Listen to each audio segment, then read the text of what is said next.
a black businesswoman, impeccably dressed and poised, arrived at a private jet terminal to board her flight.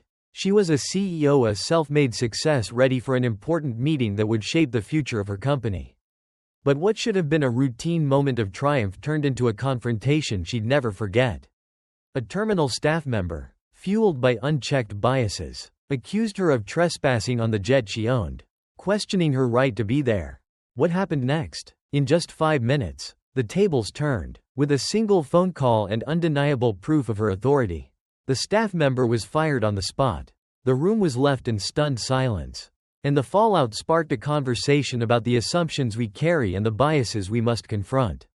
Stay with me, this is a story about resilience, power, and breaking down barriers. Before we dive in, let us know where you're watching from in the comments. And if this story inspires you, don't forget to subscribe for more tales that challenge and empower. The private jet terminal was a haven for exclusivity. Its polished marble floors, soft leather chairs, and the faint hum of private jets waiting on the tarmac spoke of a world that prided itself on luxury, sophistication, and unspoken hierarchies. Nina Edwards stepped through the sliding glass doors, her heels clicking softly against the floor. She moved with a quiet confidence, her tailored navy slacks and crisp white blouse framing her as a woman who had long learned how to walk into rooms where she wasn't expected but always made her presence known. She felt the eyes on her immediately. It wasn't unusual. Black, impeccably dressed, and a woman. Nina knew she often stood out in spaces like this not for her elegance but for the unspoken questions her presence raised. It didn't matter that she had built her career from the ground up, or that her name was etched on ownership papers worth more than the entire terminal. To the staff stationed behind the glossy counter, she was an anomaly. The first look came from the receptionist, a young woman with hair pulled into a tight bun, her professional smile faltering for a brief moment as she took in Nina's presence. Then came the sidelong glances from a pair of ground crew members leaning against the desk. Their quiet conversation interrupted as they exchanged whispers about her arrival. "Can I help you, ma'am?" the receptionist asked, her voice polite but edged with something Nina had encountered too many times before: skepticism. "Yes," Nina said, her tone calm and steady. "I'm here for the Aurora jet on the East Tarmac." For a moment, the receptionist hesitated, her fingers poised over the keyboard. Then, as though something in Nina's poise unsettled her, she asked, "Do you have a reservation?" Nina's lips curved into a faint smile that didn't reach her eyes. "I don't need one," she replied evenly. "It's my jet." The receptionist blinked, her composure cracking just enough for Nina to see the disbelief lurking beneath her professional mask.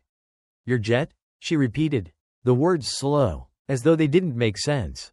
"Yes," Nina said again, her patience unwavering. "The Aurora jet. It's mine." The receptionist didn't respond immediately. Her gaze flickered over Nina once more, and Nina recognized it for what it was: a subtle inventory of her appearance. Her skin, her presence in this space. The unspoken assumption was clear: she didn't belong.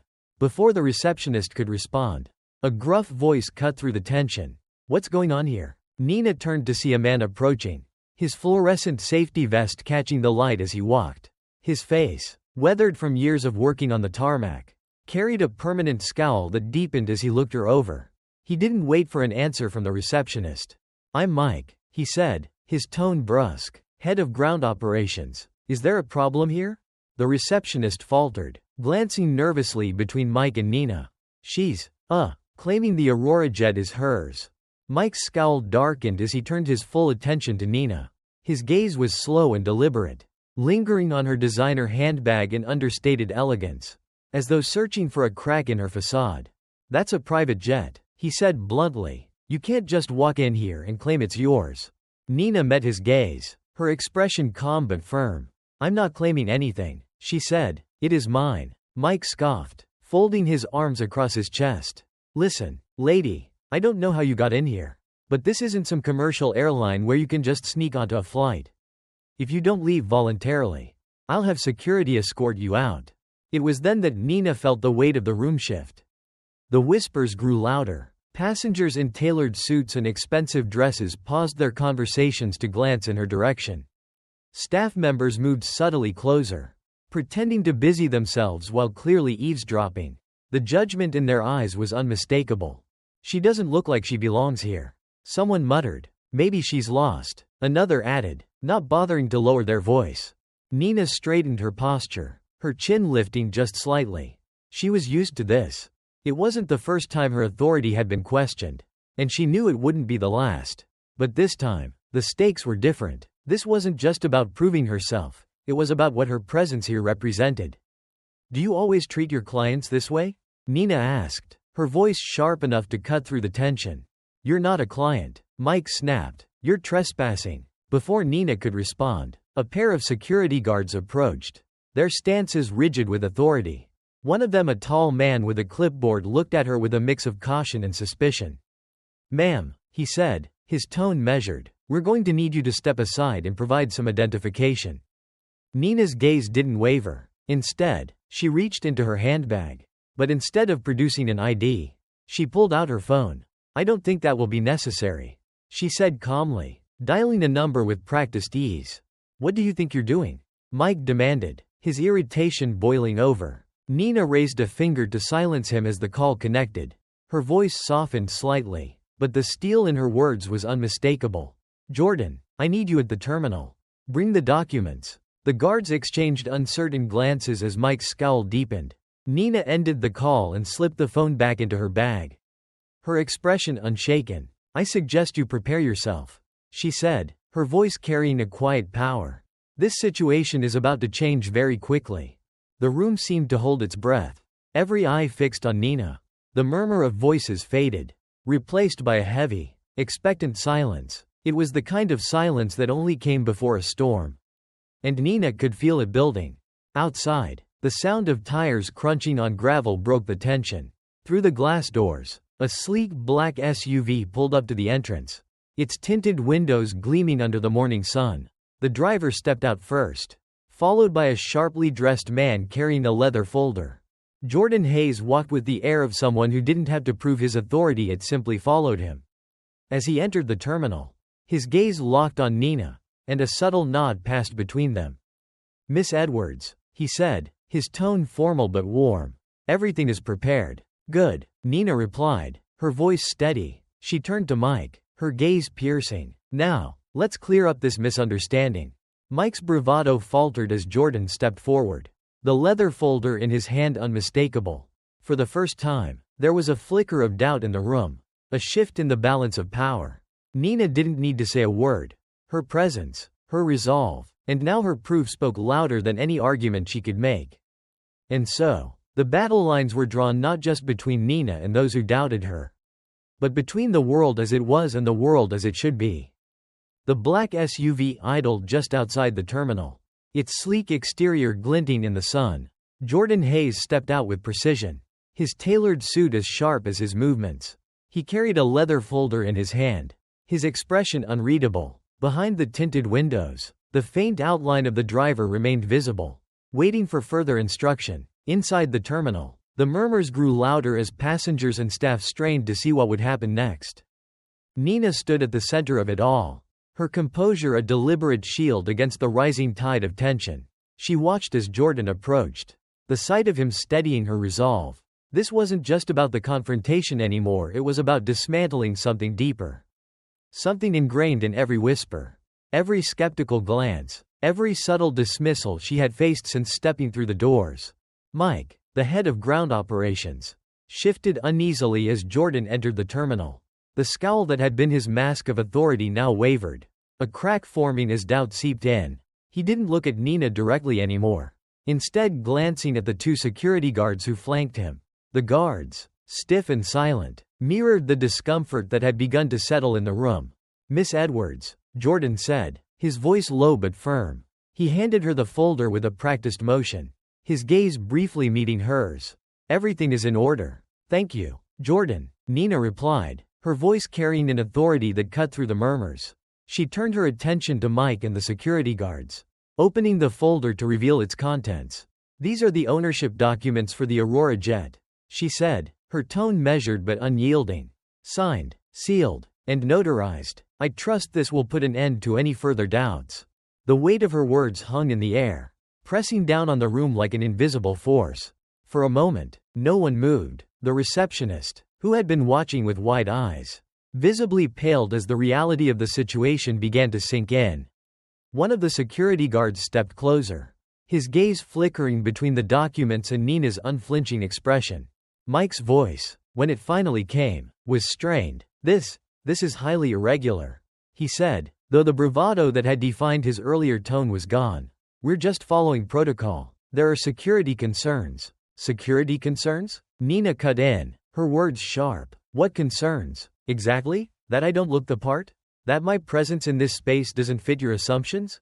Mike opened his mouth, but no words came. His silence spoke volumes, and the room seemed to shrink around him.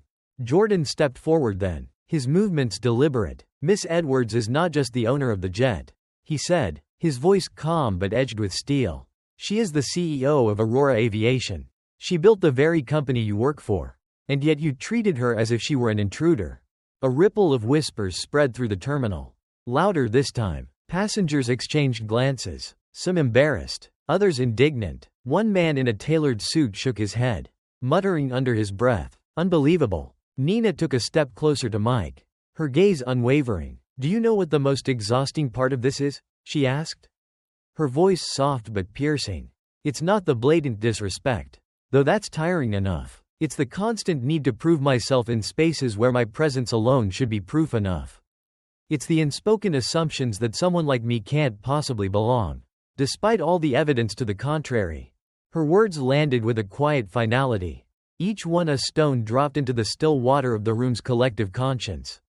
Mike's face flushed a deep red, his hands clenching and unclenching at his sides.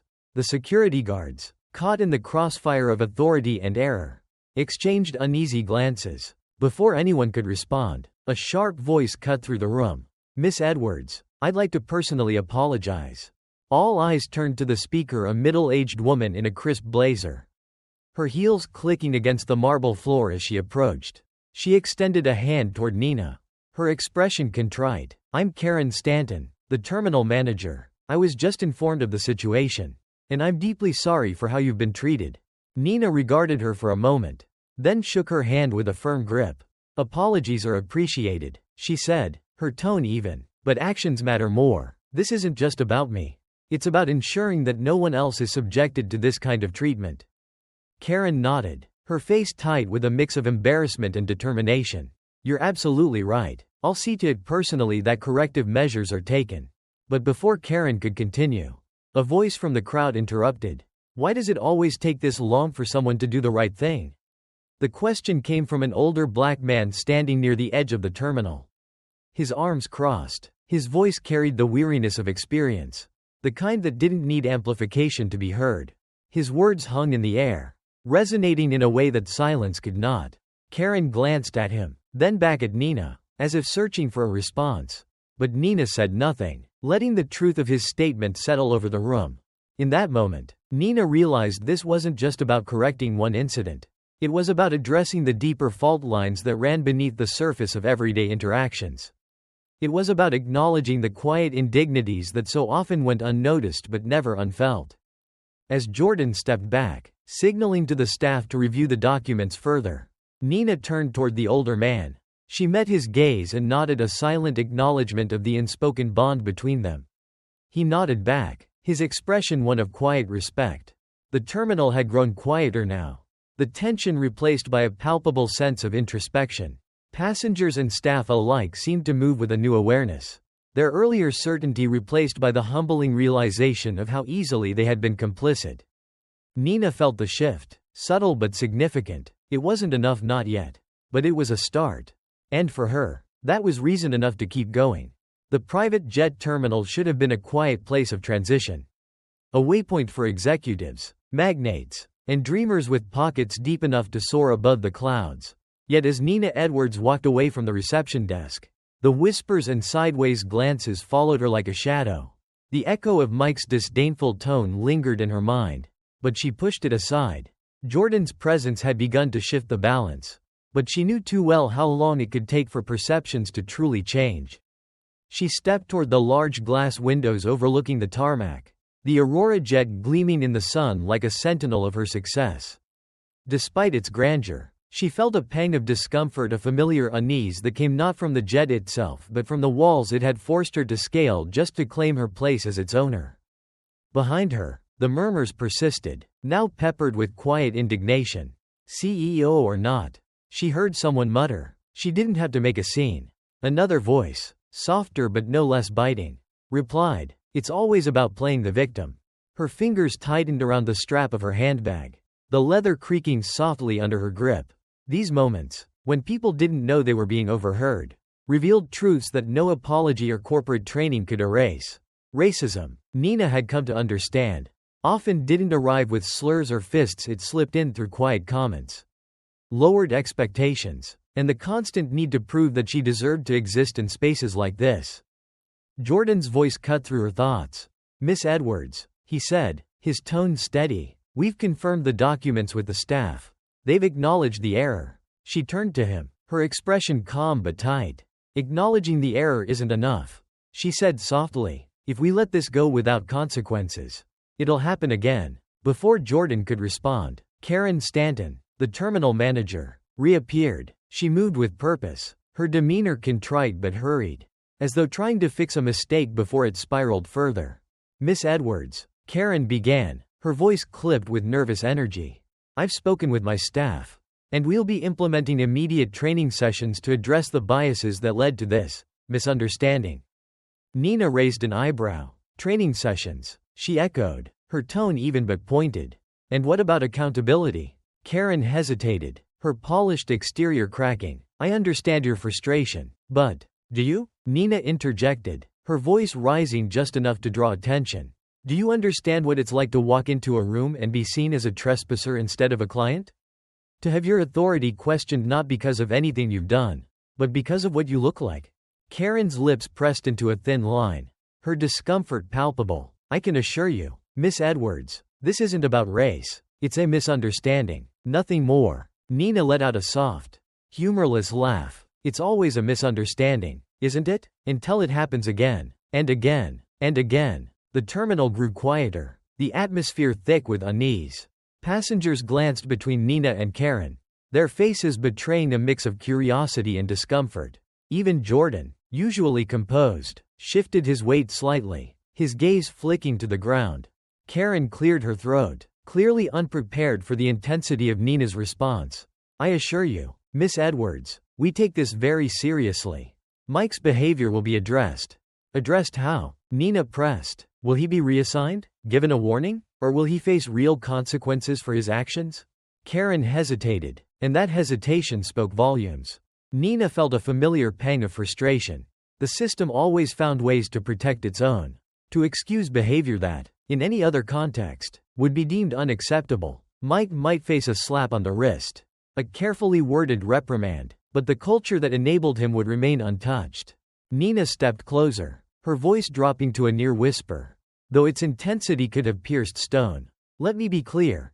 If Aurora Aviation's name is going to be associated with this terminal, there will be accountability, not just for Mike, but for everyone who stood by and let this happen." Karen's expression hardened, though she quickly masked it with a polite smile. "Of course, Miss Edwards," she said, "we'll handle it." But Nina wasn't convinced. She knew that tone, the one that promised action while quietly waiting for the storm to pass. As Karen walked away, Jordan stepped beside Nina. "You handled that well," he said, though there was a note of caution in his voice. "Did I?" Nina asked, her gaze fixed on the tarmac. "Because it feels like I'm still fighting the same battle I've been fighting my entire life." Jordan didn't respond immediately. He understood her frustration, though he knew better than to offer platitudes. Instead, he said, "If you want real change, it's going to take more than today." Nina nodded slowly, her shoulders straightening. He was right. Change didn't happen in a single confrontation. It was built brick by brick, challenge by challenge, until the foundation could no longer hold the weight of inequity. But before she could respond, her phone buzzed. She glanced at the screen and saw a text from her flight crew. "Ready for departure. Awaiting your arrival." She slipped the phone back into her bag and turned to Jordan. "Let's go," she said. "We've got a flight to catch." As they walked toward the jet, the murmurs followed her again, like ghosts that refused to be exorcised. She didn't turn around this time. She didn't need to. She knew those whispers would outlive the moment. Just as she knew she'd face them again in another terminal. Another boardroom. Another conversation where her presence alone would challenge the status quo. But as the staircase to the Aurora jet came into view, gleaming in the sunlight, Nina felt a spark of defiance rise within her. She had fought to claim her place in this world. And she would not yield it, not to Mike, not to Karen, and not to the whispers of a world still struggling to see her as she truly was. And so, she climbed the steps, one deliberate footfall after another, carrying with her the weight of every fight she'd ever won and every fight still to come. The cabin of the Aurora jet was a sanctuary of polished wood, plush leather, and quiet opulence. As Nina Edwards settled into her seat, the faint hum of the engines provided a steady rhythm beneath the weight of her thoughts. The tension of the terminal encounter still clung to her like a second skin. A reminder that success didn't shield her from the quiet wars waged in the shadows of daily life. She gazed out the window, watching as the ground crew bustled about below, their movements purposeful yet distant. Above the hum of the engines and the rustle of the flight attendant preparing pre-departure drinks. Her mind replayed the morning's events in fragments. Mike's scowl, Karen's hollow assurances, the whispers that followed her every step. Each piece was a reminder of how the barriers she faced didn't crumble with accomplishment, they simply reshaped themselves. Appearing in new and insidious ways.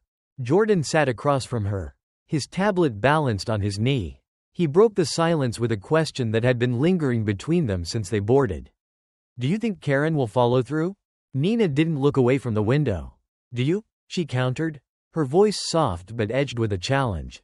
Jordan exhaled, leaning back in his seat. She'll do the bare minimum, he admitted, enough to make it seem like progress, but not enough to disrupt anything that might make her uncomfortable.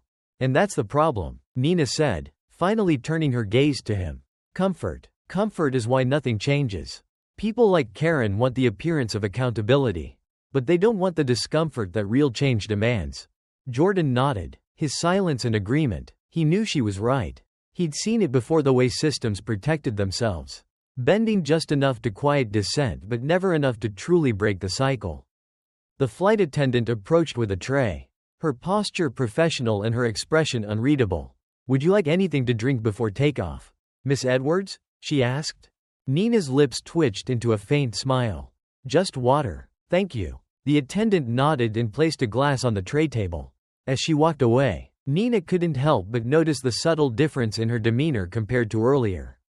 Respectful, yes, but there was something else, a stiffness that spoke of someone who had heard the whispers. Someone who had drawn her own conclusions but was careful not to let them show. The thought lingered as the jet began its taxi to the runway. Nina leaned back in her seat, closing her eyes as the vibrations of the aircraft coursed through her. For a moment, she allowed herself to be carried by the rhythm of the engines. But her reprieve was short-lived. Her phone buzzed on the armrest. Breaking the quiet, she glanced at the screen. It was a message from one of her senior executives.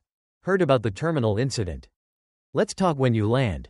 Nina frowned. The message was brief, but the tone was unmistakable, a mix of concern and caution. Even within her own company, she could feel the ripple effects of what had happened. The subtle tension that arose whenever issues of race entered a space meant to focus on business. Jordan noticed her expression. What is it? Words spreading, she said, placing the phone face down on the table. Everyone's got an opinion, and none of them will say it outright. Jordan didn't respond immediately. Instead, he studied her, his brow furrowed. Do you think they see this as a distraction? He asked carefully. Nina's smile was bitter. Of course they do. To them, it's an inconvenience, something that disrupts the narrative they want to project, a company that's progressive, forward-thinking, above the fray. But the truth? She paused, her voice dropping. The truth is, we're still fighting the same battles they want to believe don't exist anymore.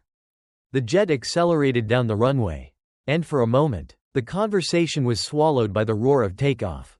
As the aircraft lifted into the sky, the world below shrank into a patchwork of colors and shapes, its complexities reduced to a distant blur. But Nina's thoughts remained grounded, tethered to the weight of what lay ahead. She knew that the battle she faced wasn't just external, it was internal. Too, it was in the quiet hesitations of her colleagues, in the way even well-meaning allies avoided the hard conversations, in the subtle pressures to be exceptional without ever drawing too much attention to why she had to be. The cabin leveled out, and the flight attendant returned with a menu. Nina waved it off, her appetite dulled by the weight of her thoughts. Instead, she pulled out her notebook and began to write, the pen gliding across the page in deliberate strokes. Jordan watched her for a moment before speaking. What's the plan? She didn't look up. We start by making it impossible for them to ignore the problem. She said, training sessions aren't enough. We need a full audit top to bottom. Policies, hiring practices, workplace culture, everything. Jordan raised an eyebrow. That's not going to sit well with some of the senior team. I'm not here to make them comfortable, Nina said, her tone sharper than she intended. She paused, exhaled, and softened her voice. I'm here to make this company better.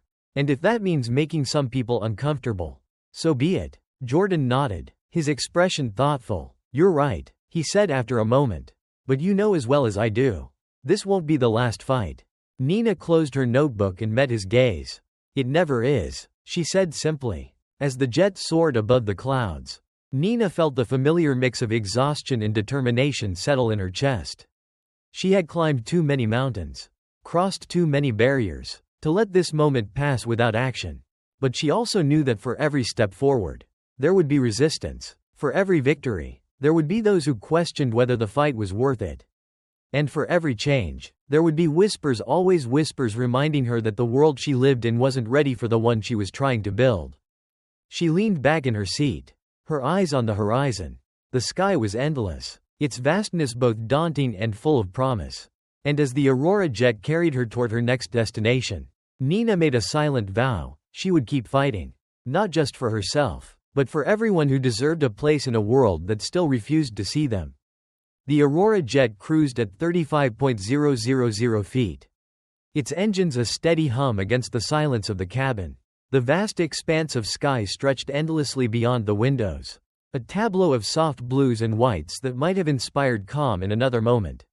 But for Nina Edwards, peace felt like a faraway concept. Sitting upright in her seat, she scrolled through emails on her tablet, her mind already bracing for the next challenge. She knew what awaited her upon landing: a meeting with the senior executive team. A group of well-dressed, well-spoken people who would smile politely while sidestepping the real issue. They would couch their resistance in terms like brand perception and maintaining focus on growth. As if acknowledging racism was somehow incompatible with running a profitable business. Jordan sat across from her, his own focus divided between his notes and the occasional glance at Nina. He could tell from the tension in her jaw that her thoughts were far from the serene clouds outside. You're thinking about the meeting, he said, breaking the silence. Nina didn't look up. I'm thinking about how predictable it'll be, she replied. They'll agree with everything I say until it requires them to act. Then it'll be all about timing and optics. Jordan nodded, his expression grim. They'll frame it as concern for the company's reputation. And what they really mean, Nina added, is concern for their comfort. They don't want to explain to their friends at the club why Aurora Aviation is suddenly talking about systemic bias. The bitterness in her voice surprised even her. She took a deep breath, trying to steady herself. Anger, while justified, wouldn't win this battle. She had learned that long ago. Still, the weight of fighting these quiet wars wore heavy, no matter how well she carried it. The flight attendant approached, her presence tentative. Miss Edwards, would you like anything? She asked, her tone polite but cautious. Nina shook her head. I'm fine, thank you. The attendant nodded and retreated. But Nina caught the subtle hesitation in her movements. It was the same hesitation she'd seen in the terminal staff, in Karen Stanton, and in countless others before them. A moment's pause, a flicker of doubt, as if to ask, is she really who she says she is? It was a question Nina had spent her entire life answering. As the jet began its descent, Nina closed her tablet and turned to Jordan. I want to frame the meeting differently, she said. No more dancing around the issue. We're going to talk about what this really is: power, control, and the fear of losing both. Jordan raised an eyebrow. You think they're ready for that? They don't have to be ready, Nina said firmly. They just have to listen. The conference room at Aurora Aviation's headquarters was as polished and imposing as the brand it represented. Floor-to-ceiling windows offered a sweeping view of the city, while sleek, Modern furniture filled the space with an air of understated wealth. The senior team was already assembled when Nina entered, their faces arranged into carefully neutral expressions. Miss Edwards, Richard Caldwell, the COO, greeted her with a smile that didn't quite reach his eyes. We've been discussing the incident at the terminal. I must say, it's unfortunate how things escalated. Nina took her seat at the head of the table, her gaze steady as she surveyed the room. Unfortunate is one word for it, she said. Another word might be revealing. Richard's smile faltered, but he quickly recovered. Of course, we take these matters seriously. Karen Stanton has assured us that she's implementing measures to ensure this doesn't happen again. And what measures are those? Nina asked, her tone deceptively calm. A few training sessions? A memo reminding staff to be polite? The room grew quiet. Nina's words hung in the air, challenging the veneer of professionalism that masked the deeper issue. Richard cleared his throat. We believe in addressing bias where it exists, but we also need to be mindful of how we approach these topics. It's important not to alienate our staff or customers. Nina leaned forward, her eyes locking onto his. Alienate who? Richard? The people who assume I'm trespassing on my own jet? The ones who see discussions about racism as a personal attack instead of an opportunity to grow? Richard's face reddened, and he glanced down at his notes. That's not what I meant. It's exactly what you meant, Nina said, her voice rising just enough to command the room. And that's the problem. We're so afraid of discomfort that we allow bias to thrive unchecked. We hide behind words like unfortunate and mindful while ignoring the harm being done every day. The tension in the room was palpable. Some executives shifted uncomfortably in their seats, while others avoided Nina's gaze altogether. But she wasn't finished. This isn't just about one incident, she continued. It's about a culture that lets people like Mike, people who think they can decide who belongs and who doesn't, operate without consequence. It's about the silent complicity of everyone who looks the other way because it's easier than addressing the truth. For a moment, no one spoke. Then, one of the newer executives, a woman named Angela, broke the silence. You're right, she said quietly. I've seen it, too. The comments, the assumptions. It's not just the terminal staff. It's here, in this room, in this company. Her words were a crack in the facade. And Nina seized the moment. Thank you, Angela, she said. Acknowledging the problem is the first step. Now we need to act. What are you proposing? Richard asked, his tone wary. An audit, Nina said, of every department, every policy, every practice. We're going to root out the biases that have been allowed to fester. And we're going to rebuild a culture that reflects the values we claim to stand for.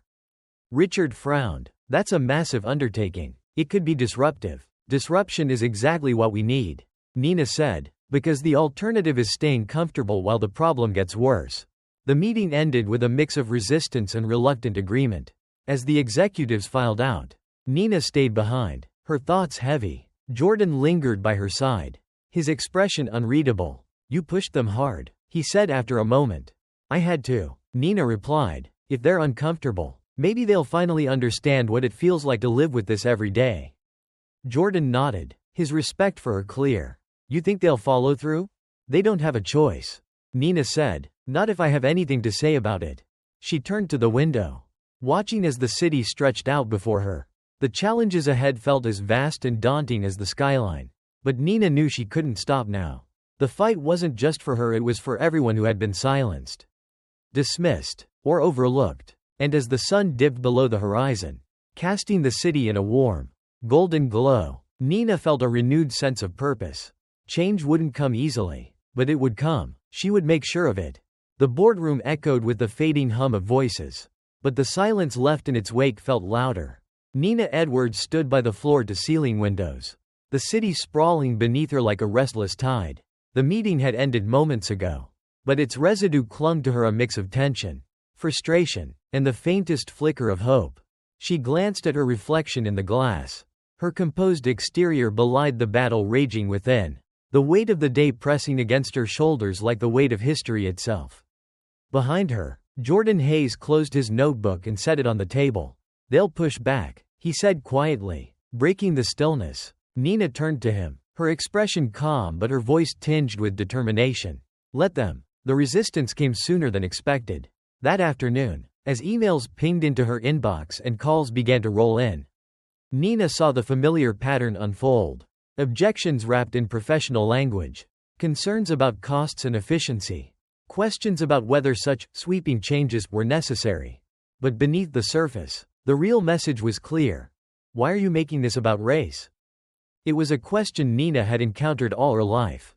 It arrived not as an inquiry but as an accusation, an attempt to shift the burden of accountability. And every time, it carried the same unspoken implication: if you just stop talking about it, the problem would go away. By evening, the pushback had crystallized into a more direct confrontation. Richard Caldwell, the COO, requested a private meeting. His tone over the phone was calm, almost conciliatory, but Nina knew better than to take it at face value. In her office, with its panoramic view of the skyline, she waited as Richard arrived, his footsteps measured and deliberate. He entered with a practiced smile, the kind that said he was here to smooth things over without actually addressing the issue. "Miss Edwards," he began, settling into the chair across from her desk. "I wanted to speak with you about the audit proposal." Nina leaned back in her chair, her fingers interlaced on the desk. "Go on." Richard adjusted his tie, his movements deliberate. "I think we all agree that addressing bias is important. But we need to consider the potential impact this could have on morale.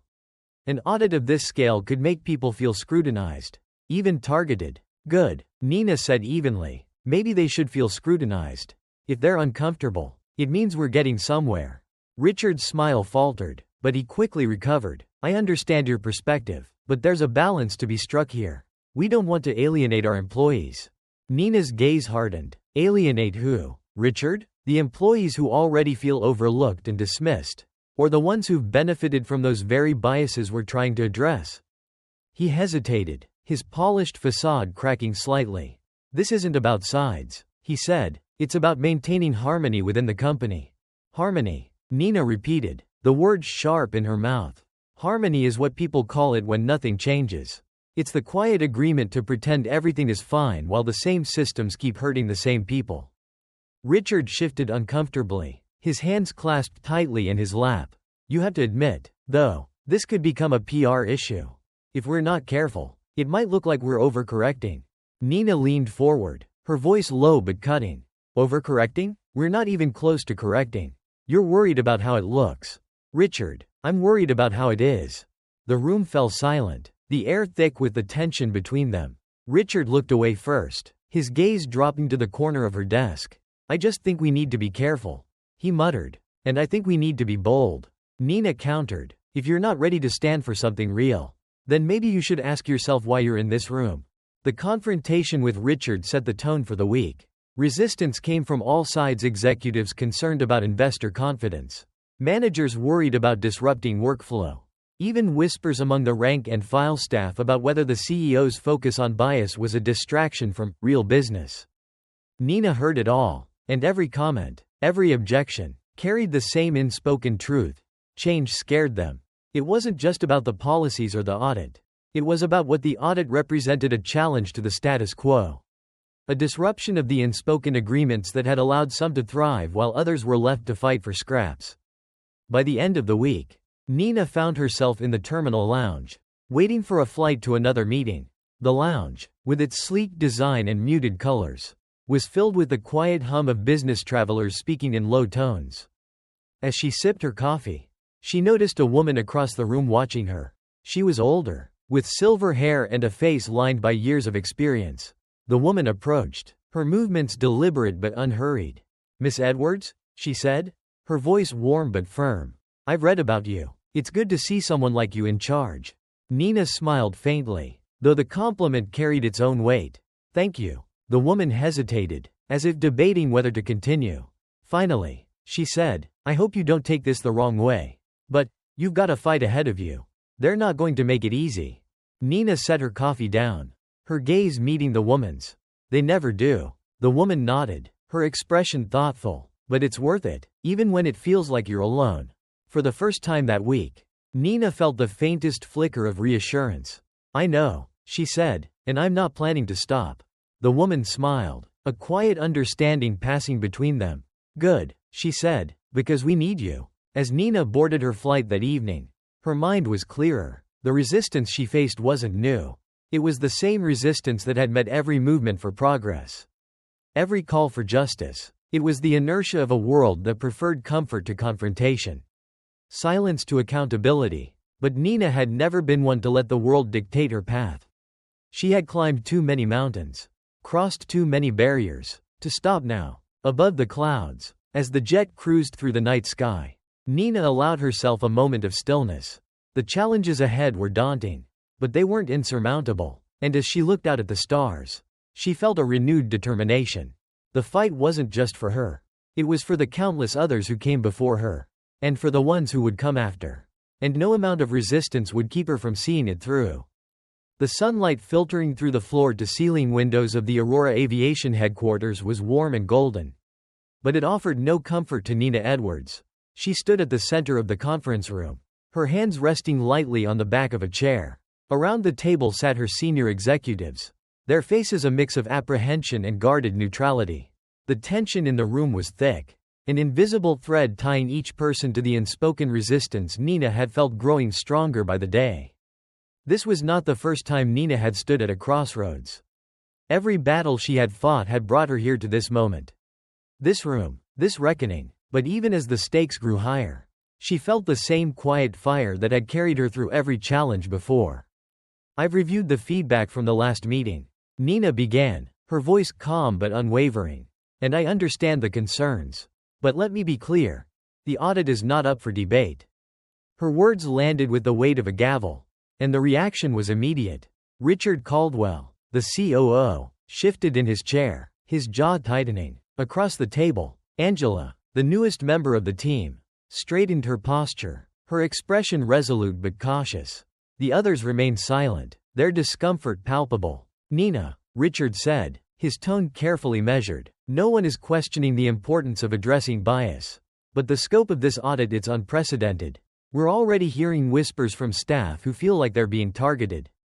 Targeted? Nina repeated, her tone sharper now. Or held accountable? Richard flinched but recovered quickly. You know how sensitive these issues can be. People are worried about being unfairly judged. About their intentions being misunderstood. Nina leaned forward, her hands pressing against the cool surface of the table. Intentions don't matter as much as impact, she said, her voice cutting through the room like a blade. People don't experience intentions. They experience the consequences of actions, of biases left unchecked, of systems designed to exclude. The room fell silent, the tension growing heavier. For a moment, Nina thought she saw something shift in Richard's expression, not understanding exactly, but the faintest hint of uncertainty. It was enough to press forward. This isn't just about fixing what's broken, she continued. It's about setting a standard. Aurora Aviation claims to stand for excellence, innovation, and inclusion. If we don't live up to those values in every corner of this company, then they're just words on paper. The meeting ended without resolution. But Nina had expected that. Change, she knew, was rarely born from a single conversation. It was forged in the relentless push against resistance. In the quiet determination to keep going when every step felt like a battle. Back in her office, Nina stood by the window, her gaze fixed on the city below. The familiar ache of exhaustion tugged at her. But she pushed it aside. There was still work to be done. Miss Edwards, Jordan said, stepping into the room. There's something you should see.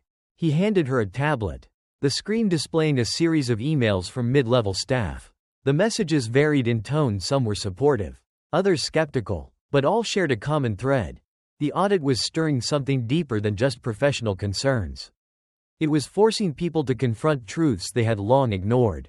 This one stood out, Jordan said, tapping on a message from Claire, a young employee who had spoken up during the initial training session. Nina scanned the email, her eyes lingering on a line that felt like a spark in the darkness. For the first time, I feel like someone is willing to listen. I'm scared, but I'm also hopeful. Please don't stop. Nina's grip on the tablet tightened. This is why we're doing it, she said softly. For people like Claire. For everyone who's been scared to speak because they thought no one would hear them. Jordan nodded, his expression thoughtful. It's starting to resonate. But you know that means the resistance will grow stronger. It always does, Nina said. That's how change works. The resistance came to a head 2 days later. in the form of a carefully worded letter signed by several department heads. The letter expressed concerns about the audit's potential to disrupt workplace harmony, and suggested alternative approaches that would be less invasive. It was polite, professional, and deeply infuriating. "They're trying to delay," Nina said, pacing her office as she read the letter aloud to Jordan. "This isn't about alternatives. It's about maintaining the status quo." Jordan leaned against the desk, his arms crossed. "So what's the next move?" Nina stopped pacing, her gaze sharp. "We call their bluff. At the next executive meeting." Nina brought the letter to the table. She read it aloud, her tone steady but deliberate, letting the words hang in the air before addressing the group. "This letter raises concerns about disruption," she said, "but let's be honest, what you're really concerned about is accountability. You're worried about what this audit might uncover, about the conversations it will force us to have." She looked around the table, her gaze meeting each executive's in turn. "But let me remind you, discomfort is not the enemy. Inaction is. And if we let our fear of disruption stop us from doing what's right, then we've already failed." Angela was the first to speak. "I support the audit," she said, her voice clear and firm. "It's not easy, but it's necessary. We can't build a better company if we're not willing to face the hard truths." Her words sparked something in the room. One by one, others began to voice their agreement, not all, but enough to shift the momentum. Even Richard, though hesitant, eventually conceded. That evening, as Nina left the office, she felt a strange mix of exhaustion and hope. The battle was far from over, but the tide was beginning to turn. The quiet resistance that had shadowed her steps was still there, but so was something else, something stronger. As she stepped into the cool night air, she thought of Claire's email, of Angela's courage, of the countless others who were watching, waiting, hoping. They were why she fought. They were why she wouldn't stop. Looking up at the stars scattered across the night sky, Nina felt a renewed sense of purpose. The road ahead was long, but she was ready. She always had been. The morning sunlight poured through the glass facade of Aurora Aviation's headquarters, illuminating the atrium in a golden glow. For a fleeting moment, Nina Edwards paused in the hallway, letting the warmth of the sun touch her face. The day ahead was monumental, not because it marked the conclusion of the audit, but because it demanded the courage to confront its findings.